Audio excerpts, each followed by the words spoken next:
So what I just heard you say was that the key and the centerpiece of it all is economics. The black nationalist community has not developed an economic infrastructure to offer anything of tangible value, meaning money, to our people as a reason to be part of this movement. Yeah, brother, we have not developed a consciousness of the significance of economics. We talk about it without ever really studying it and understanding it, analyzing and realizing why it is that we say economics is so important.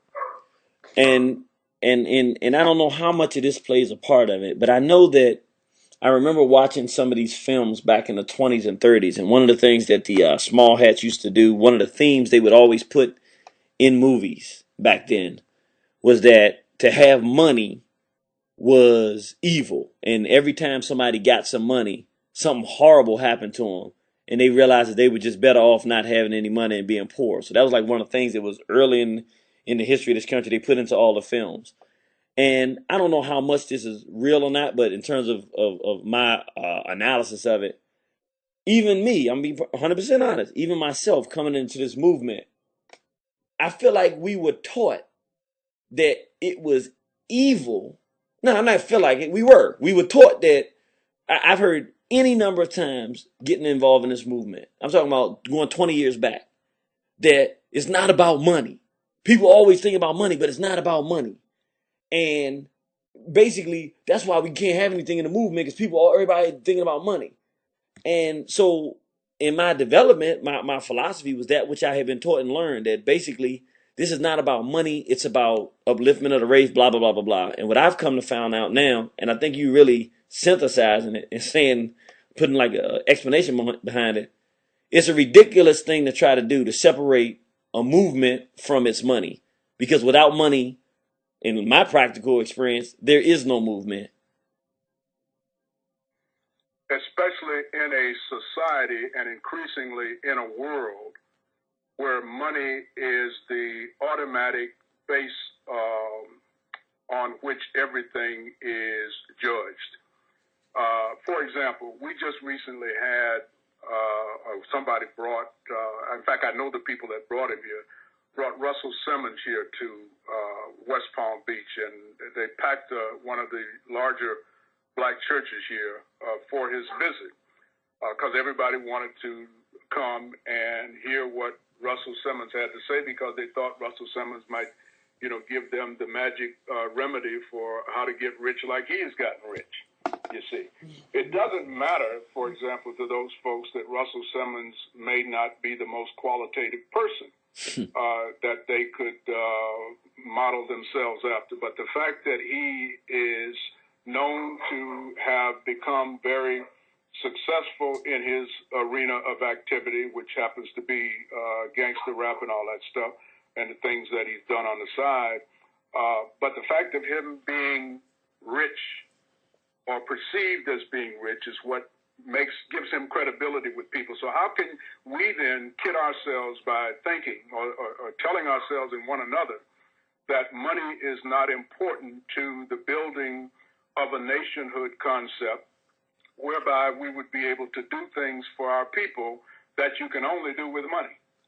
How are you going to do anything? How are you going to uplift and advance black folk if you can't put some money in their pocket? You see, so that we say those things. I'm not sure that when people make comments like that, if they still make them, I know they used to make them, I used to hear it all the time.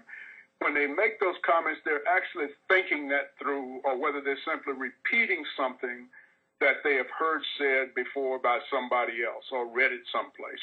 But certainly, those people understand the importance of money to themselves because they're not out there panhandling on the street somewhere.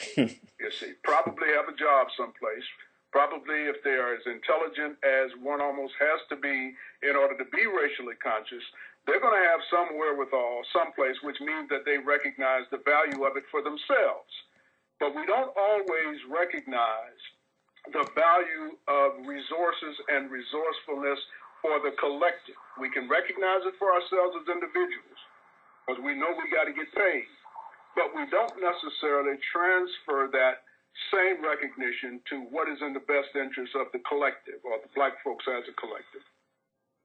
Okay, so we have a, and this is something I really want to know if you have any idea about this. Do you? Because I can, and this is something I can say for sure. There's an overriding or underlining concept in the Black nationalist movement, particularly, and I hope I'm not stepping on anybody's toes, but particularly from people who are kind of poor and don't have anything. I don't mean that in a negative light, but I'm saying I just noticed, when you do this, you watch that this ain't about money and nobody should be, it's not about money here. To the point where even myself, I have a difficulty when we doing lectures and things of that nature. I have a difficulty asking anybody for money because having come from the church and you go there and they ask for the money or whatever. And for people saying it's not all about money, people trying to do this, I've gotten this negative concept. Where did this originate? Because I know I didn't bring this up myself. This is something that I've learned over the years, and I know that it doesn't work. Where did this come from? Where did this concept that money is not equal with nationalism? How did that happen? How did we get this idea? Well, nationalists will probably resent me saying this, but it's the truth. It comes from the church. And interestingly enough, I would go so far as to suggest, Brother Irritated Genie, that most conscious black people who are race conscious, and those of us who are even willing to call ourselves black nationalists, most of us are rooted in the church. And if nothing else, good came out of that experience. One thing came out of it was that we were taught that we were supposed to be good people. We may not have been being taught that by good people all the time, but it was a part of the rhetoric inherent in that to teach that good is supposed to win out over evil and that God is good and all of that sort of stuff. So we have that in us.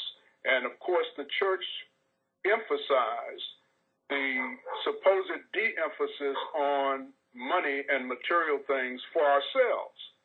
We were supposed to give our substance supposedly to God. And since God wasn't here to hold out his hand and take it himself, we would supposedly give it to God by giving it to the church, which of course meant giving it to the preacher. And the preacher's representation was supposed to be as God's man on earth or woman, if you were involved in one of the churches that allowed females to be preachers. So we got into that thing where the church leadership conditioned us to not expect to do well financially or materially because, quite frankly, they were not equipped to lead us to that promised land. In other words, they were not equipped to show us how we would all be able to make money and live well and have the things of this world. So what they taught instead was that we shouldn't want those things that were of this world, even though this is the only world that we know is the one that we're in. So we were supposed to not want those things, or we were encouraged not to want those things. But at the same time, we were given assurances that once we died and went on the other side of the veil of death, then those very things would be present. Because what did they promise us was over there in heaven? The streets would be paved with gold, which is a here and now thing. Gold is over here. Honey. And that the land would be flowing with milk and honey. Both of those are here and now things. Well, if those things would be valuable enough and desirable enough for us to be willing to wait until after death to get them, why not now while we're here and we know there's gold in them there hills and there's land, there's milk and there's honey all around us. We just don't have our requisite share of it, you see.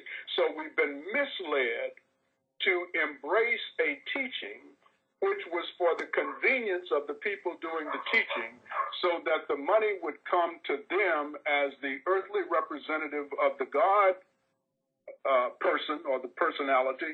And then they, of course, would get to use it in the here and now because they haven't gotten over on the other side of the veil of death yet. And when they do, they can't take the money and the material things with them anyway. They leave it to their family.